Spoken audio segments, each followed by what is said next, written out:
APJ Abdul কালামের কিছু গুরুত্বপূর্ণ ও অনুপ্রেরণামূলক উক্তি এখানে দেওয়া হলো।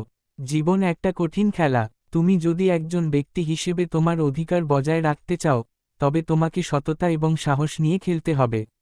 ব্যর্থতা কখনোই আমাকে অতিক্রম করতে পারবে না, যদি আমার সফল হওয়ার ইচ্ছাশক্তি শক্তিশালী হয়। সেরা মস্তিষ্কগুলো শ্রেণীকক্ষের শেষ বেঞ্চে পাওয়া যায়।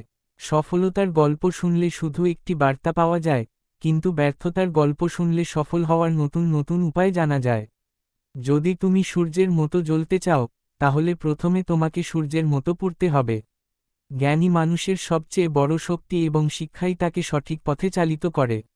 জীবনে চারটি বিষয় খুব গুরুত্বপূর্ণ: একটি মহান লক্ষ্য স্থির করা, জ্ঞান অর্জন করা, কঠোর পরিশ্রম করা এবং অধ্যবসায় রাখা। যদি তুমি ব্যর্থ হয়ে যাও, তবে কখনো হাল ছেড়ো না, কারণ ব্যর্থতা সফলতার প্রথম ধাপ। একজন শিক্ষক শিক্ষার্থীর জীবনে সবচেয়ে গুরুত্বপূর্ণ ব্যক্তি, কারণ তারাই ভবিষ্যৎ গড়ে তোলার কারিগর। এগুলো এপিজে আব্দুল কালামের বিখ্যাত উক্তিগুলোর মধ্যে কিছু। এগুলো থেকে অনুপ্রেরণা নিয়ে জীবন গঠনের চেষ্টা করা উচিত।